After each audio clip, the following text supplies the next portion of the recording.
Hi, everyone, and welcome. I'm Tammy Cumming. I'm the Associate Provost for Institutional Effectiveness at Brooklyn College of the City University of New York. Today, we're going to be talking about diversity, equity, and inclusion from the Accreditor perspective. I'm also joined by my co-host, David Miller.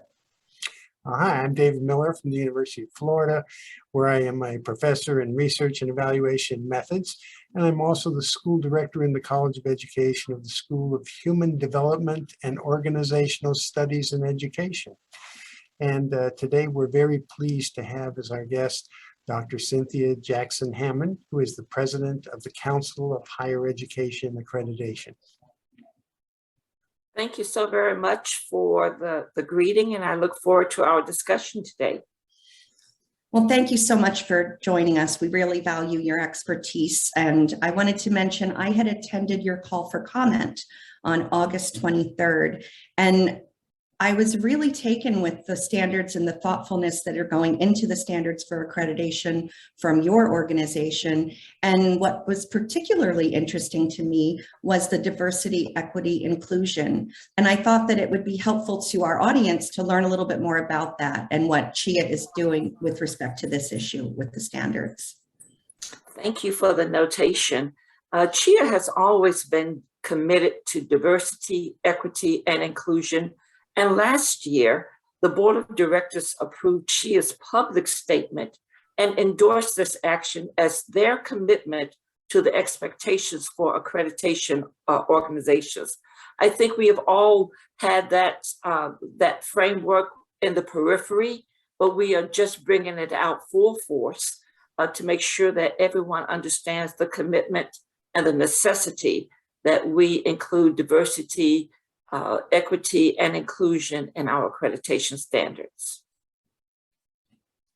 Yeah, I read your statement on diversity, equity, inclusion, and I encourage everyone to go to your website and take a look, because really, if we are going to have a just society and have equality, education is so important. And to improve those outcomes, we really do need to work on diversity, equity, and inclusion. It's just so important, especially right now in our nation.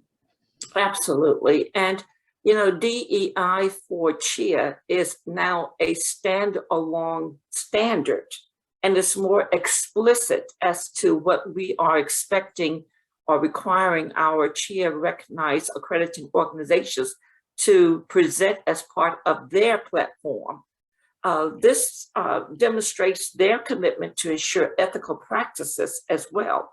We have had a very tumultuous last 2 years where DEI has just sort of been in the forefront of the decisions that are being made by our government officials, made by the community. And it just seems appropriate that when we talk about accreditation and student success, which is the ultimate goal of accreditation, is that we bring forth those social, political kinds of contexts that our students engage in every day.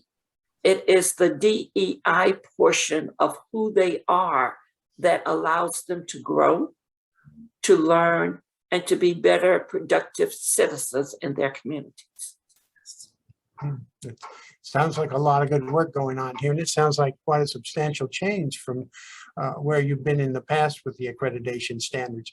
Could you just elaborate a little bit more on how you expect these new accreditation standards to really impact the work that you're doing and the work that the other accreditors are doing in this area? Sure. I think that our first level of commitment is to make a value statement. What is it that we value? And although it may have been something that was DEI, diversity, equity, and inclusion, was always in the mindset of the accreditors, this is an intentional commitment that we have for the accreditors. We want them to manifest a commitment that is produced, that produce evidence. And so although we don't tell accreditors how to do it, there is an expectation that they will do it.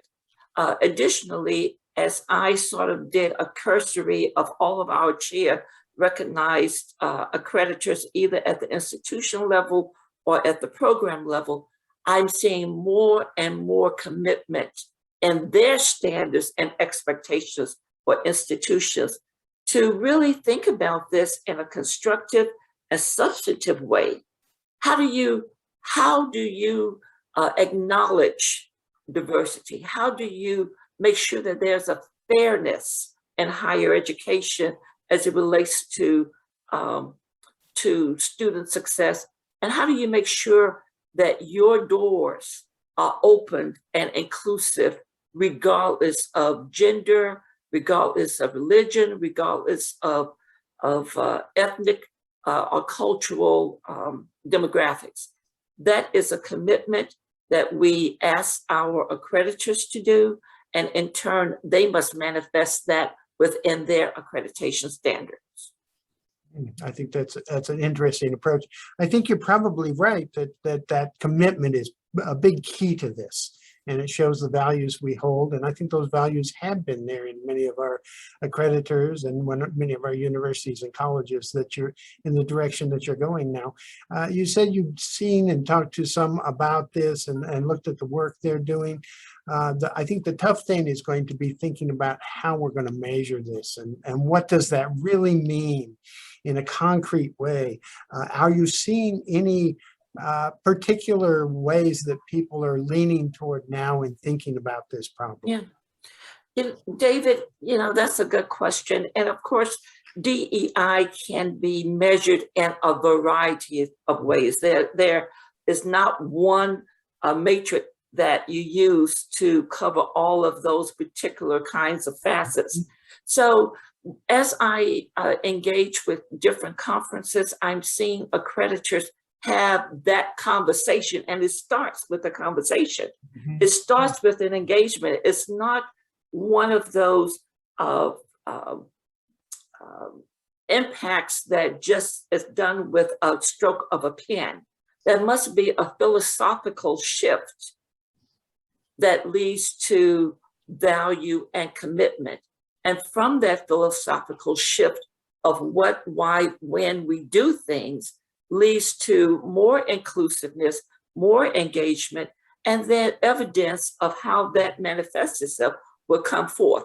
Each institution has its own culture, has its own identity, and it's left up to the institution, which is the hallmark and the icon for academic integrity, to address how they will show that level of commitment. Accreditors, and by the way, CHEA accredits the accreditors. We don't accredit the institution. But when you have a CHEA recognized accreditor that is committed by virtue of our standards, they will work with the institutions to say, what's the best way or meaningful ways that you are going to show evidence that you too are committed to DEI. Okay. Well, thank you. I think that's a very good to hear that these things are happening and that we're going to see these changes coming. And it's certainly good to have you out in the forefront of this from the sounds of it. And we're certainly glad we were able to hear a little bit more about the work that she is engaging in with this. Brett, thank you so very much. We think that this is powerful. One of the things I always say is that when a student goes to an institution, he or she does not leave a portion of who they are at home. They bring the full encompassing personalities. And those personalities and those beings are framed by their diversity, equity, and inclusion experiences.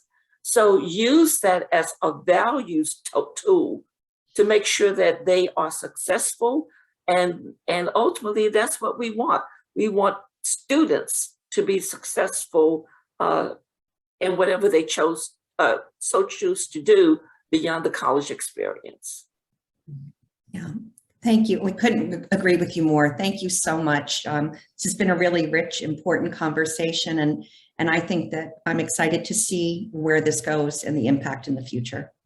Thank you so much, and I hope both of you will be able to come to the conference in January to hear more about DEI.